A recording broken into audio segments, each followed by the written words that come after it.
A millionaire invited a black cleaning lady as a joke, but her glamorous entrance left everyone in shock. They thought she'd never show up.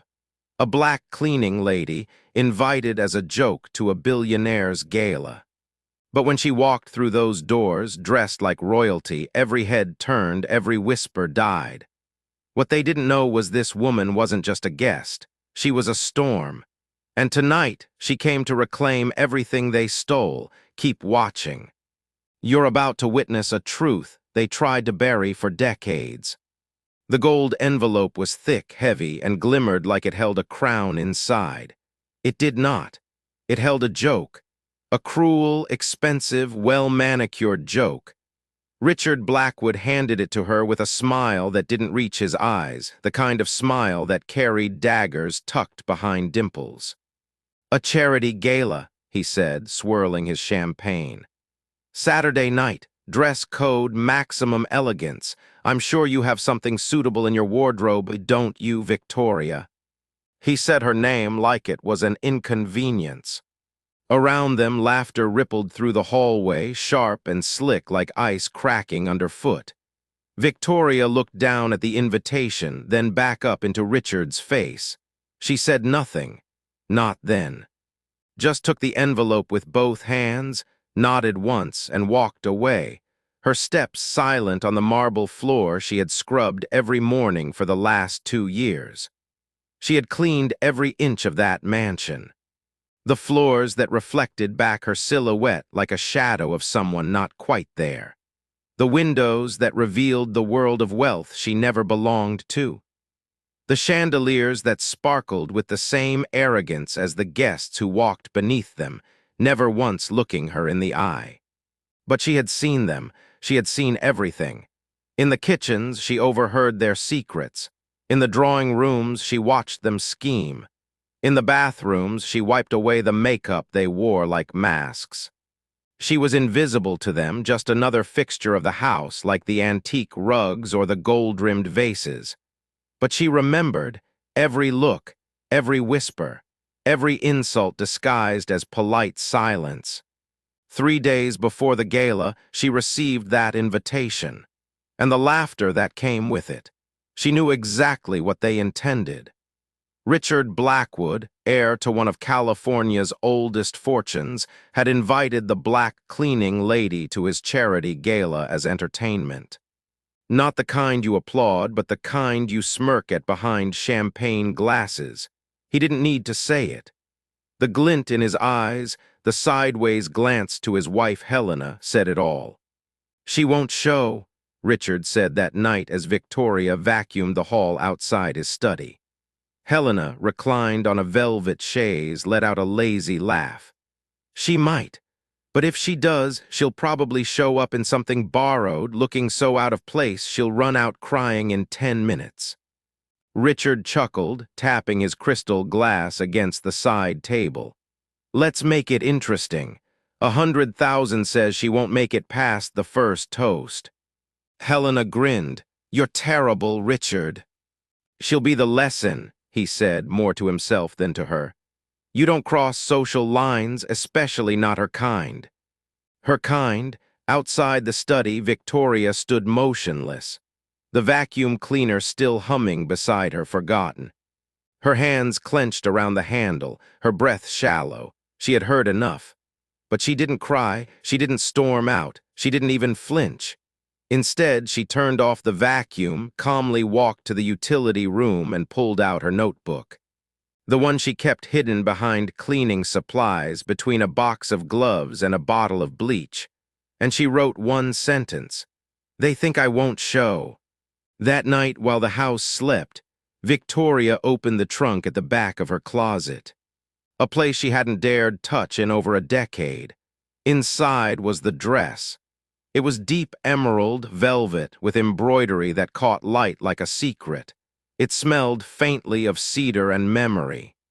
She ran her hands over the fabric, then over the lining where her mother had stitched initials in cursive thread. VTB Victoria Temps Blackwood. She hadn't said that name in 20 years, but she would say it soon, and they would hear it. The night of the gala, the Blackwood mansion gleamed under 100 lights. Photographers waited at the gates. Guests in tuxedos and gowns arrived in sleek black cars. A string quartet played something elegant in the foyer. And Richard stood at the top of the staircase, glass in hand, surveying the room like a king preparing to address his court. "Tonight," he whispered to Helena, "is going to be unforgettable." And it was at exactly 8:17 p.m. The doors opened again, and Victoria stepped in. The music didn't stop, but something in the air shifted like the hush before a storm. Conversations stumbled. Heads turned. Glasses paused midair. She didn't walk in. She arrived, her dress shimmered like moonlight on water. Her hair swept up in soft curls. Her posture, proud and effortless, was not that of a servant crashing a party, but of a queen returning to a throne. Richard froze. Helena's mouth fell open. Patricia Weston, wife of a state senator, whispered to her friend, "My God, is that?" Vivian Chambers, clutching her clutch too tightly, sneered, "Probably rented the dress. Bet she'll be paying it off in monthly installments." But Victoria didn't even glance their way. She moved through the room slowly, with the grace of someone who knew every inch of the space, and now owned it with her presence alone. Every step echoed with quiet confidence. Every glance she returned held something ancient, something unshakable. When she reached the bottom of the grand staircase, Richard stepped forward. The smile on his face tried to recover its shape, but the cracks were showing. "Well, well," he said, his voice louder than it needed to be. "Look who decided to come." Victoria smiled softly. "I received an invitation," she replied. "Yes, you did," Richard nodded, chuckling uncomfortably. "And you look surprising for someone like you." Her eyes met his, calm, clear, not flinching. "A person like me," she said slowly. "Go on, Richard, finish your sentence." For a moment he hesitated. A flicker of something passed through his expression, doubt or fear, but arrogance is a stubborn armor. "I mean," he continued, laughing, "not everyone is used to this kind of setting, but I'm glad you're here, really. It'll be educational." "Oh, it will," Victoria said, "for all of us." There was no venom in her voice, only clarity, like glass you could see through but never walk past without noticing your own reflection. She turned and stepped toward the crowd. Their stares followed her, but she didn't waver. Patricia Weston leaned into Vivian Chambers, whispering, "She won't last long." But even they weren't sure anymore. Victoria stood at the center of the grand hall, alone, unafraid, under the chandelier where she used to mop the floor. And in that moment, every cruel laugh, every dismissive look, every whispered insult, they began to unravel. Because she was no longer invisible. She was undeniable. And what none of them knew yet was that this was not her arrival. It was her opening move. She didn't just walk into that ballroom. She took back the ground beneath her feet. Victoria moved with a poise that made the chandeliers flicker as if they too were adjusting their focus. Her heels clicked across the marble with quiet authority, slicing through a sea of whispers like a bow cutting through still water. "Oh my God," Patricia Weston murmured behind her crystal flute. "She actually showed up." Vivian Chambers tilted her head, studying the scene with cold curiosity. "She probably rented that dress. You can get decent knockoffs online these days. She'll be gone in 15 minutes. Humiliation has a way of sobering people up fast. But Victoria didn't falter. She glided across the hall, head held high, her eyes not searching for approval, not looking for validation, but absorbing the room like someone reclaiming a stolen memory. This wasn't shock on her face. It wasn't even defiance. It was familiarity. A calm, unsettling familiarity. And that was what began to bother them most. Helena Blackwood leaned into her husband's arm, whispering just loud enough to be overheard. "Are you sure this was a good idea? She looks comfortable." Richard didn't answer right away. His gaze was fixed on Victoria's posture, her grace, the way the room couldn't stop watching her. He forced a grin and walked forward, his entourage trailing behind him like suits of arrogance wrapped in tailored wool. "Well," he announced, loud enough to draw attention. "Victoria, I must say you've exceeded expectations. You clean up nicely." The crowd chuckled, not quite laughter, not yet. Victoria turned to face him, that same unreadable smile on her lips. She didn't blink. "Expectations," she repeated softly. "Those can be such small cages, can't they?" Richard hesitated, caught off guard by the smoothness of her tone. There was no bite in her words, yet they landed like a challenge. He recovered quickly. "Well, I suppose elegance can surprise even the most. Humble beginnings." Her gaze didn't drop. "I don't find elegance surprising," she said. "I grew up with it, long before you did, I suspect." Now the air shifted, just slightly. Enough that a few guests exchanged glances. Richard's jaw tightened. "Now that," he said with a dry laugh, "is quite a statement." "It's not a statement," she said. "It's a memory." He narrowed his eyes. "A memory of what?"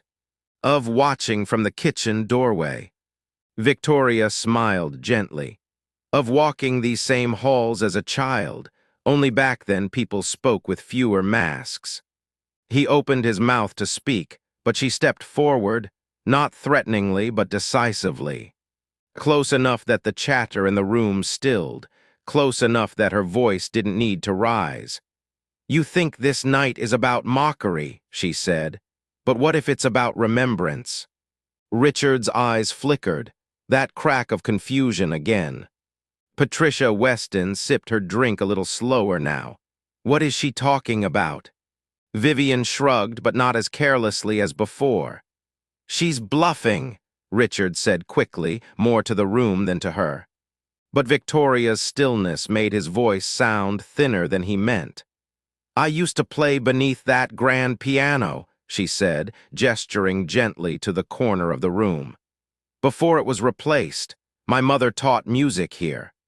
And before she was invisible, she wore velvet dresses and smiled in these very mirrors." Gasps didn't come yet, not aloud, but mentally the crowd began to shift. They leaned forward just a little. The weight of her words settled like a stone on glass. Vivian's voice pierced the tension with a scoff. "Oh, please, what's next? She claims she's family." Victoria turned her gaze to Vivian, warm but piercing. "Not family," she replied, "but connected, deeper than titles or guest lists." Richard stepped closer. "You're enjoying this, aren't you? All this drama, all these riddles." "Not drama," she said, "perspective." He forced another smile, but his voice came with less breath. "You were supposed to feel small tonight." She looked around at the silk gowns, the crystal chandeliers, the polished perfection of privilege. "I've felt smaller in quieter places," she said, "but never invisible, not truly. Because people who see too much never really vanish, they just wait." Richard scoffed, trying to recapture the crowd with humor. "She's poetic now," he said, waving a hand to the guests. "Let's all give a round of applause for our cleaning lady-turned-philosopher." But no one laughed, not really, because there was something in her eyes that unsettled them, something that suggested this wasn't improv, that this was a performance prepared long in advance, that the story unfolding tonight had been rehearsed not in mirrors but in pain, in silence, in survival. A soft voice behind Richard broke the silence. "My God, does she mean?" But the question trailed off. No one dared finish it. Victoria tilted her head slightly, her voice now low and steady. "Do you know what it feels like," she asked, "to serve people who wouldn't recognize you if you stood in front of them in diamonds?" To scrub their floors, clean their dishes, hear them laugh about you like you're a shadow. You don't forget a sound like that. You don't forget faces that sneer when you walk into a room. She turned slightly, facing the entire room now, not just Richard. But you also don't forget who you are, even if they try to erase it. A silence so thick you could hear the breath of the violinist in the far corner. Richard, now visibly irritated, muttered under his breath, "She's bluffing, she's nothing." Victoria's gaze snapped back to him, quiet but firm. "Careful, Richard," she said. "You don't want to mistake calm for weakness." And with that, she turned and walked toward the center of the ballroom, placing herself directly beneath the chandelier. The very place Richard had planned to humiliate her.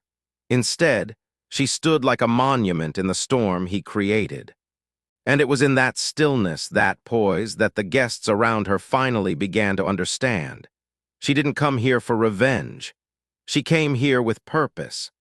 And somewhere, buried beneath the polished veneer of champagne and cruelty, a truth was clawing its way toward the light.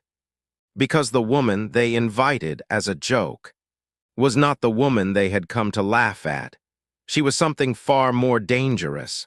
She was the truth, and she had just taken the first step in rewriting every lie they had ever told. The chandelier above cast soft, golden light on Victoria's face as she stood alone in the center of the ballroom. Her presence, once meant to be a spectacle, now radiated with something far heavier. She wasn't moving anymore. She wasn't performing, she was preparing. Richard forced another strained laugh, raising his glass in mock celebration. "Well, look at you, Victoria, stealing the spotlight. You've certainly given everyone something to talk about." Victoria turned toward him slowly. "I'm not here to steal anything, Richard," she said. "I'm here to return what was taken." A ripple of murmurs moved through the crowd like a low tide. Something in her tone, measured, unshaken, made even the most skeptical listener pause. Patricia Weston narrowed her eyes and whispered to her friend, "What does she mean by that?" Victoria didn't answer the room. She answered history. "I didn't borrow this dress," she began, her voice clear, rich with memory. "It belonged to my mother.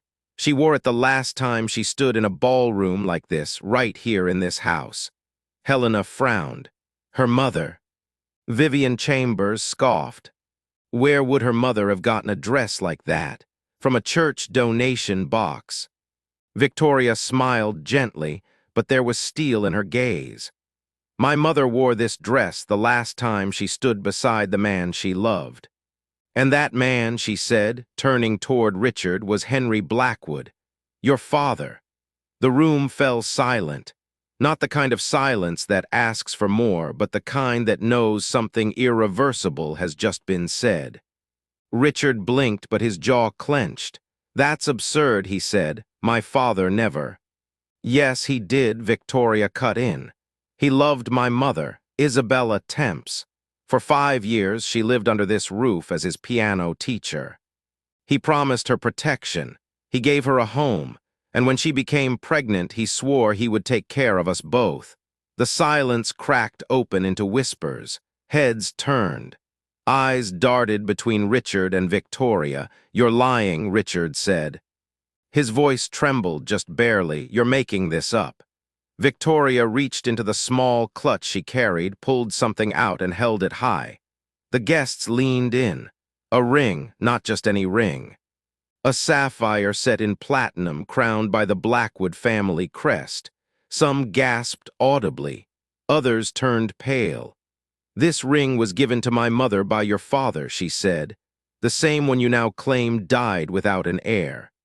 The same one you tried to erase from the family archives."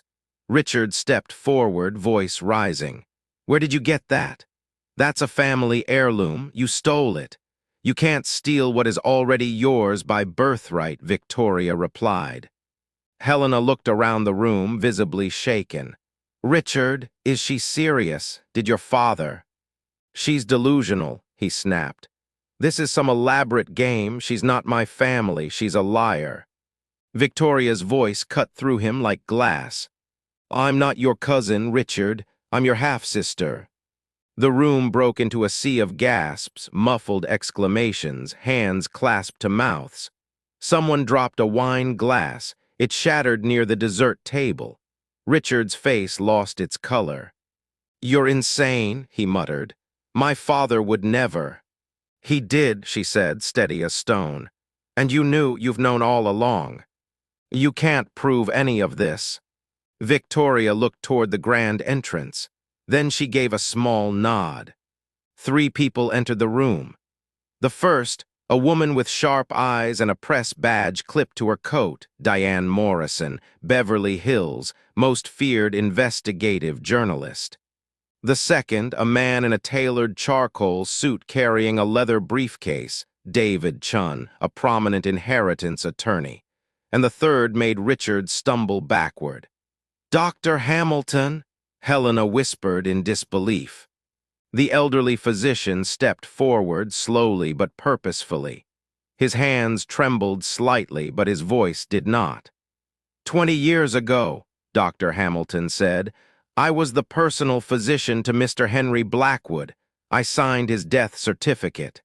But that certificate was not truthful. Henry Blackwood did not die of natural causes. The air was sucked from the room. He was poisoned, Hamilton said. Over a period of months, arsenic, slow, cruel, deliberate. Richard began to shake his head. You're lying, you're all lying. Diane Morrison raised her phone and tapped the screen. We are live streaming this statement for legal and public record. Keep your phones silent. David Chun opened his briefcase. We had Henry's preserved blood samples tested by an independent lab. The results confirm lethal levels of arsenic. Richard pointed at Victoria, his voice cracking. She paid you all. This is a setup. Diane raised an eyebrow. We also have recordings, Richard, of your calls with Dr. Hamilton in the months before your father's death, including threats to his license and his livelihood if he discovered anything strange in the lab reports. David Chun added, and we have the original will, the one your father updated shortly before his death, the one that included Victoria Temps Blackwood as his legal heir. You forged that? We had it authenticated by the state court 2 days ago, Chun said calmly. Richard spun toward the crowd. Don't believe this. This is revenge. She's twisting everything. Victoria stepped forward. No, Richard, this isn't revenge. This is revelation. He looked at her cornered now, like a wolf finding only mirrors where exits should be. You had no right, he said. No right to come here and destroy everything. She looked at him, and in that gaze was every year she had been silent. Every morning she scrubbed a floor she should have inherited. Every moment she watched her mother fade without a name, without justice, without peace. I didn't destroy anything, she said. You did the day you chose greed over blood, the day you sold our home, the day you cut off the allowance my mother depended on to live. You didn't just steal money, Richard. You stole our lives. Someone in the crowd muttered, "Oh my God." Helena moved away from her husband, slowly, her face pale. You told me your father died peacefully, she whispered. Richard didn't answer. Dr. Hamilton turned to Victoria. I'm sorry, he said quietly. I should have told the truth years ago. Victoria's eyes glistened. Thank you for finding your voice. Tonight it matters. David Chun stepped forward again. Given the presence of criminal evidence and testimony, we will be petitioning the court for full asset review. If criminal fraud and murder are confirmed, inheritance laws allow full redistribution of the estate. Victoria looked around the room, not to boast, not to gloat, but to remind every person watching that truth, no matter how long buried, never dies, it waits. And when it rises, it doesn't knock, it kicks the door down. And suddenly, this was no longer a gala, it was a reckoning. The chandelier sparkled above them, casting warm golden light across a room that had gone ice cold. The laughter had died. The drinks were untouched, and the faces, once filled with smug superiority, now stared at Victoria like they were watching the ground open beneath them. Diane Morrison, poised and calm, connected her laptop to the ballroom's projection system. A large screen dropped silently from the ceiling. The orchestra in the corner stopped playing. A hush spread like fog. "This won't take long," Diane said, "but it will be thorough." The first image appeared, a bank transfer slip. $200,000, Diane narrated. Sent from Richard Blackwood's personal account to Dr. Thomas Hamilton. Dated 3 days after the death of Henry Blackwood. The memo line read, "Silence is golden." Gasps rippled through the room. Helena, standing near the fireplace now, whispered, "Richard, what is this?" He didn't respond. His mouth twitched, but no words came out. Diane continued. "And this," she said, tapping a key, "is a transcript of a phone conversation between Mr. Blackwood and Dr. Hamilton from the same week." She hit play. Richard's voice came over the speakers. It was unmistakable. "You're going to keep your mouth shut about anything strange you find in the old man's blood. If you say one word, I swear I'll end your career. And as for that woman and her bastard daughter, they'll have to fend for themselves." The silence afterward wasn't just awkward. It was damning. Someone in the crowd dropped their glass. No one turned to look. Everyone was frozen, watching Richard like he was no longer a man, but a crumbling statue. Victoria stepped closer now, not in anger, but in certainty.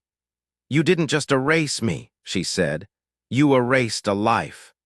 You buried your own father's truth and locked me out of the legacy that was mine by blood." Richard shook his head. You don't understand how these things work." "No," she replied. "I understand exactly how they work.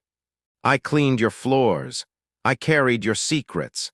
And I let you pretend I was invisible while I listened, documented, and waited." David Chun came forward with another folder. "This," he said, "is the authenticated final will of Henry Blackwood, filed but never registered because someone tampered with the submission." He opened it to the screen. It was signed, dated, sealed. Henry had named Victoria as a beneficiary. A full air, the crowd shifted. Some took a step back as if truth itself had mass and momentum. Richard's voice broke. "She's manipulating all of you." Patricia Weston spoke up for the first time. "Then explain the recording. Explain the money. Explain the will."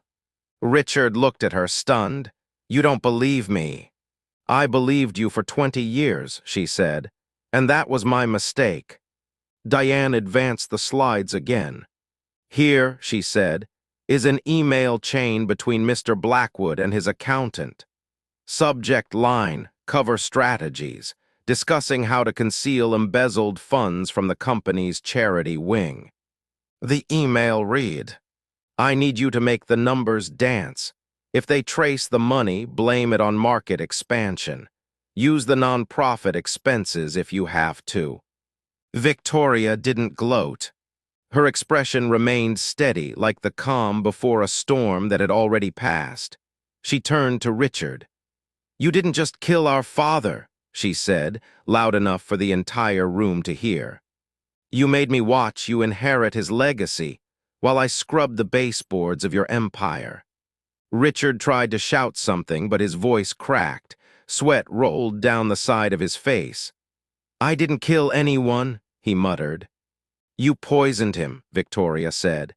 "You silenced his doctor, you buried the will, and you sold the house he gave my mother, leaving her to die in poverty."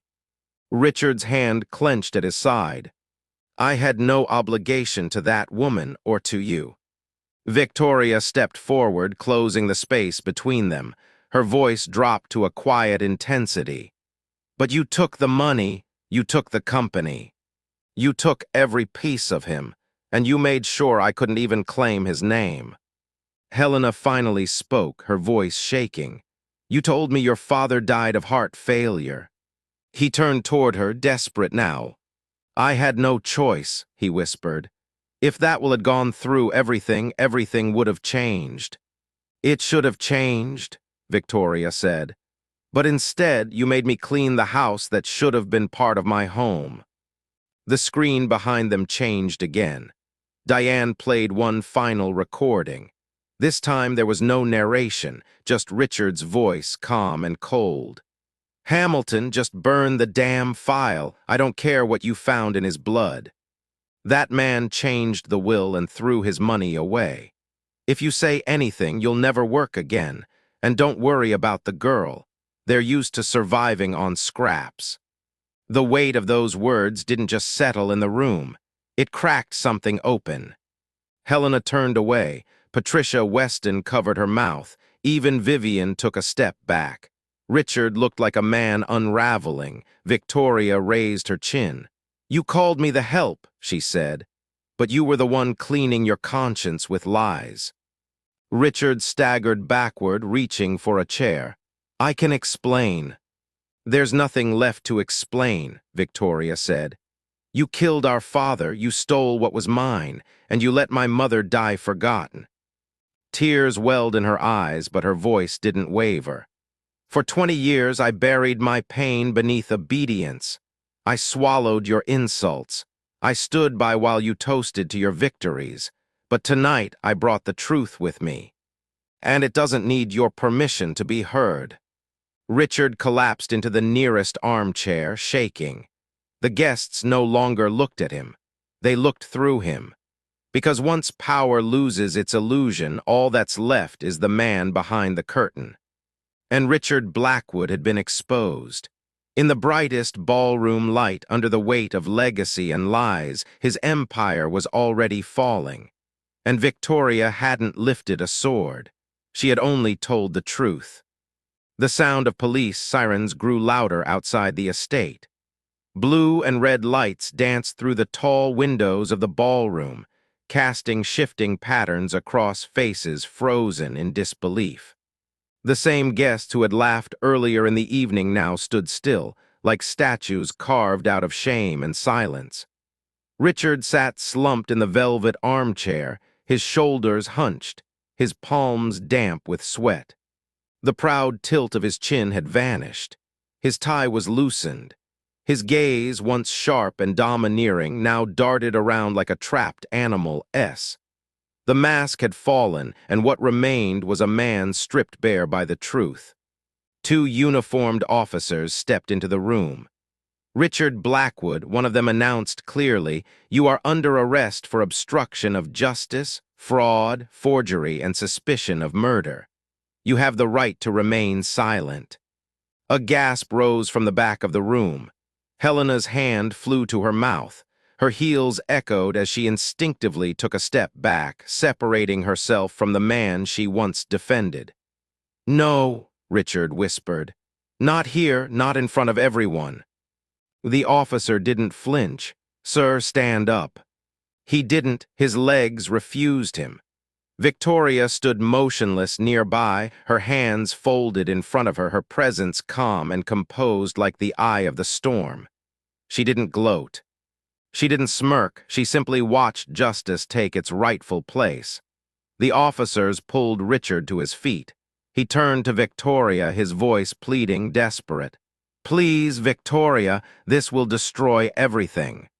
My name, the company, my family, my children." "You destroyed that yourself," she said quietly, "the moment you chose power over truth." "I can make this right," he said, his voice cracking. She looked at him not with anger but with something far more final. "No, Richard, you can't rewrite history. You just finally lost control of the pen." The officers led him through the ballroom. As he passed the guests, they turned their eyes away. No one offered sympathy. No one reached for his hand. Not one of his so-called friends stepped forward to defend him. The silence was deafening. As the front doors closed behind them, the room exhaled. Phones buzzed, screens lit up. Reporters outside were already broadcasting. The Blackwood Gala had become a crime scene. Within minutes, live headlines flashed across every major news outlet in California. Heir to Blackwood Empire arrested in public scandal. Secret daughter exposes 20-year cover-up. Justice dressed in velvet. The night the house fell, Victoria walked toward the tall glass doors at the far end of the ballroom. She opened them slowly and stepped onto the balcony, letting the cool night air wrap around her. The city below shimmered with light. Horns honked in the distance. Cameras flashed from behind the gates. But out here in this quiet space above the chaos, she felt something unfamiliar. Peace. For 20 years she had carried the weight of silence. Now it was gone. Not because she'd screamed, not because she'd fought with fire, but because she had dared to stand in the place they told her she could never belong and speak the truth. Behind her, the guests hesitated. Then one by one, they began to approach. Tentative, careful, Patricia Weston came first, her voice soft.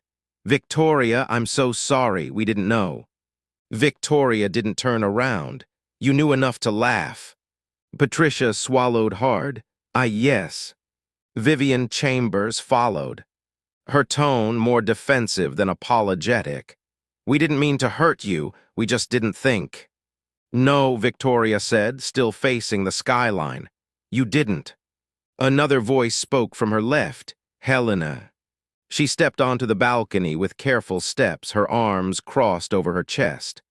"I didn't know what Richard did," she said. "I believe you," Victoria answered. Helena's voice cracked. "I should have known, I should have asked more questions. I let my comfort blind me." Victoria finally turned toward her. Her expression was calm but firm. "You weren't the only one," she said, "but I don't hold your silence the way I held his lies." Helena nodded, tears forming in her eyes. "I want to thank you for protecting my children from this, for not letting them be dragged down with him." "They're innocent," Victoria replied, "and they deserve better than the man he chose to be." The door creaked open behind them. Diane Morrison stepped out. "The police are escorting him downtown," she said. "I'll be filing the full story in the morning. Are you ready for the world to know everything?" Victoria looked out at the lights again. "I didn't do this for headlines," she said. "I did this because silence is a prison, and I was done serving time for someone else's crime." Diane nodded. "People are going to call this revenge," she said. "Let them," Victoria said. "They can call it what they want. I call it justice." As the night wore on, the guests quietly filtered out. Their gowns no longer sparkled the same. Their conversations were hushed, humbled. They no longer looked at Victoria with superiority or dismissal. They looked at her with a mix of fear and respect. The same way you look at someone you underestimated and were wrong to. But Victoria didn't need their awe. She didn't need their validation. She already had what she came for, not vengeance. Closure. And in the city below, as the story lit up every screen and every voice whispered her name, the world began to change. Not because a rich man had fallen, but because a black woman once silenced had risen with truth in her hands and dignity in her step. She didn't burn his house down. She rebuilt hers, brick by brick, and tonight was only the beginning. 6 months later, the walls of the Blackwood Corporation no longer echoed with fear. The leather chairs once used for intimidation were now filled with people who led with transparency. Gone were the photos of elite donors and hunting trophies on the conference walls. In their place, framed portraits of employees who had been promoted from janitorial staff to department heads. Laughter in the halls no longer came from smugness. It came from freedom. At the top floor, behind a desk made of reclaimed wood and soft light from tall windows, Victoria sat, poised, focused, but never cold. She wasn't the same woman who had once mopped floors here. She was the woman who now signed checks, approved budgets, and decided who got the chance they'd never been given. A knock tapped gently on her glass door. Amanda stepped in, her new executive assistant who 6 months ago was scrubbing bathrooms at minimum wage. "Forbes is here for the interview, Miss Temps Blackwood." Victoria looked up and smiled. "Send them in 5 minutes. I want to finish this first." She was reviewing scholarship applications, each from an employee's child.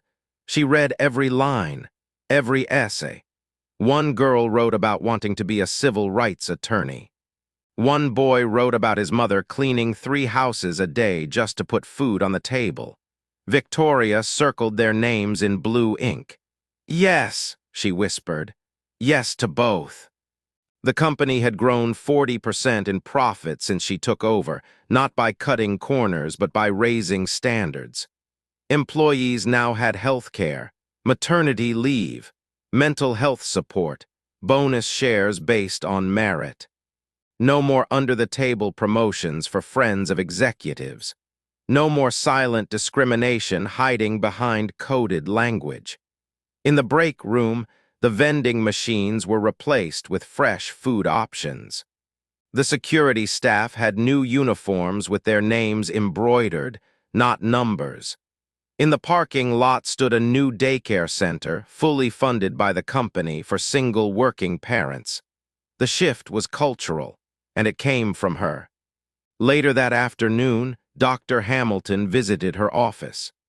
He had traded his lab coat for a blazer and now served as the company's chief wellness consultant, overseeing free medical care for all staff. He stepped in, looked around, then paused. "You've turned this place into something holy," he said softly. Victoria smiled and rose to meet him. "Thank you for being part of it." "Doctor..." Hamilton's eyes filled, not with guilt anymore, but with relief. "For 20 years, I lived with the shame of a lie I helped build. But you gave me a chance to make things right. Not many people offer that." She nodded. "People are more than their worst choices, but they have to choose again. You did." "I didn't think I had the strength," he admitted. "You didn't have to," she replied. "You just had to tell the truth. The truth carries its own strength." As he left, he glanced back once more. "I hope your father can see what you've done. I think he'd be proud." That evening, as the sun dipped into gold over the city skyline, Helena arrived. She wore no designer gown, no pearls. Just a dark green sweater and simple shoes. She looked thinner, older, but lighter somehow. Victoria greeted her with quiet grace. They walked together into a small meeting room with wide windows and 2 cups of chamomile tea waiting. "I don't know how to say what I need to say," Helena started. "You already did," Victoria said gently. "No, that night I apologized for not knowing, but it's more than that. I didn't want to know. I lived in comfort and I let it blind me. I didn't ask questions. I didn't see what I should have seen right in front of me." Victoria took a sip of her tea. "We all protect ourselves from truth sometimes, especially when it threatens the lives we've built." Helena's eyes welled. "My children still ask about you. They read the articles, they saw the footage, and they said, 'She didn't ruin Dad's life, she saved what's left of ours.'" Victoria looked out the window, watching the office staff down below, laughing as they left for the day. "I never wanted revenge, Helena, not even justice just for me. I wanted to stop the cycle. I wanted to make sure no one else's mother gets erased." Helena reached across the table.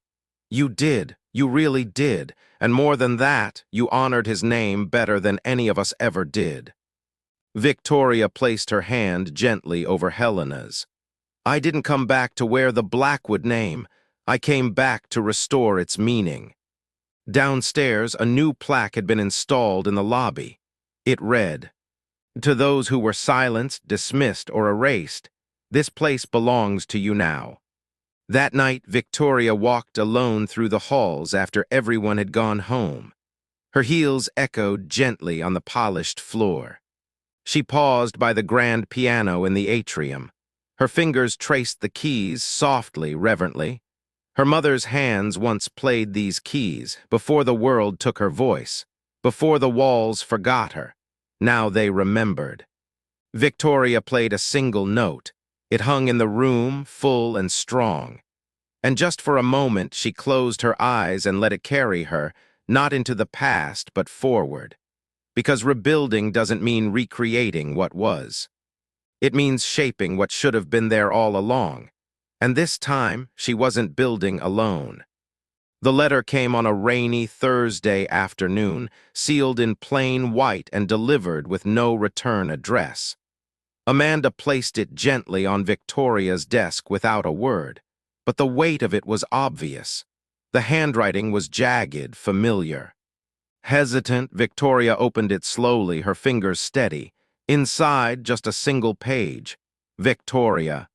There's no excuse, and I'm not asking for your forgiveness, but I need you to know I see it now, the monster I became. The father I betrayed, the sister I buried. The children ask about you. They want to meet the aunt who protected the family when their father failed them. I hope someday, if not for me, you'll let them know you didn't do this to destroy us. You did it to save something we were too blind to see. Richard. She read it twice. Then she folded it, placed it in a drawer, and never replied.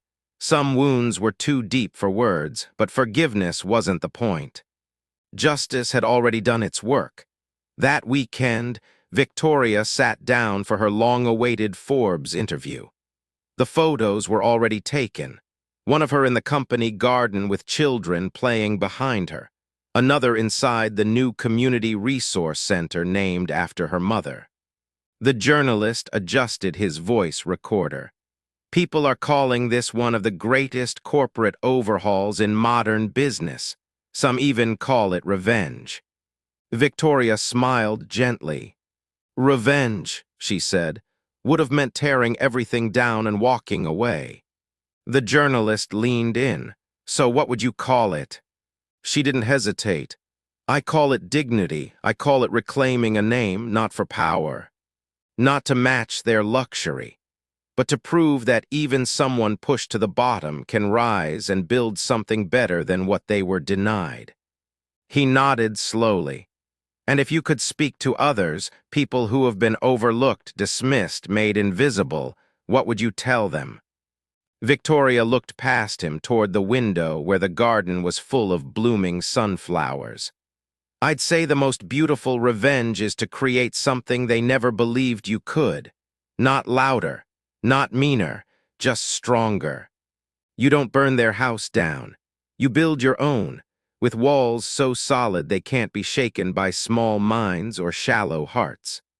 The next photo taken that day was of her standing in front of the Blackwood Foundation's new community center. A plaque behind her read, "Justice is not vengeance. It is the restoration of what should have never been stolen."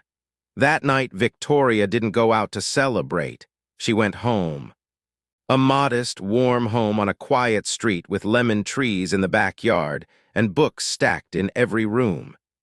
Inside, two young girls, both under 10, both adopted from the foster system, were drawing with crayons at the kitchen table.